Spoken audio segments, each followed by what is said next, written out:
liebe Bacher, liebe Freunde der Musik.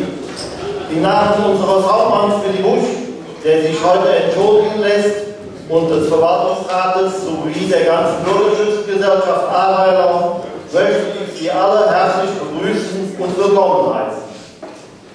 Wir freuen uns, dass so viele unserer Einladung gefolgt sind, und so möchte ich einige Ehrengäste besonders begrüßen.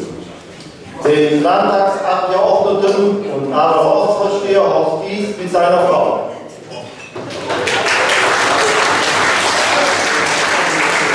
Den Vorsitzenden der Bacher Bürgergemeinschaft Erwin Schumacher.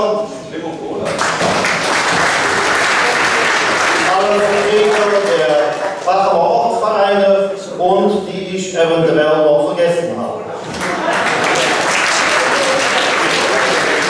Die Schützenbrüder des Fädelmitgliedes mit ihrem Zugführer Henki begrüße ich auch ganz herzlich.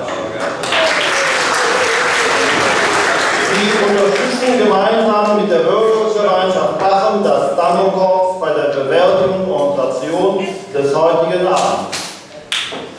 Ein ganz besonderer Gruß gilt heute Abend unserem Dammermajor Jürgen Spitz mit seinen Musikern.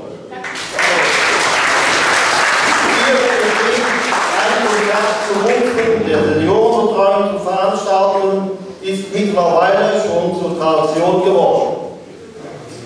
In den Ahrweiler Huten und in Waldesheim waren die Konzerte ein voller Erfolg. Die Bürgerschützengesellschaft Ahrweiler ist stolz auf ihr Dammerkorps. Sie machen nicht nur tolle Musik, sondern setzen sich auch für soziale und kulturelle Zwecke ein.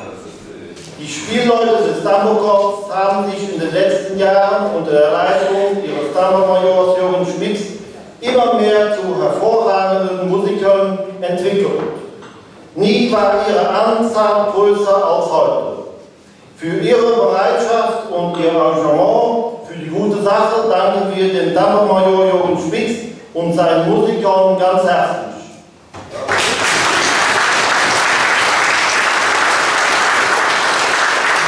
Liebe Bacher, liebe Musikfreunde, wenn also gleich der Spendentopf die Runde macht, dann lassen Sie es rascheln und nicht klimpern.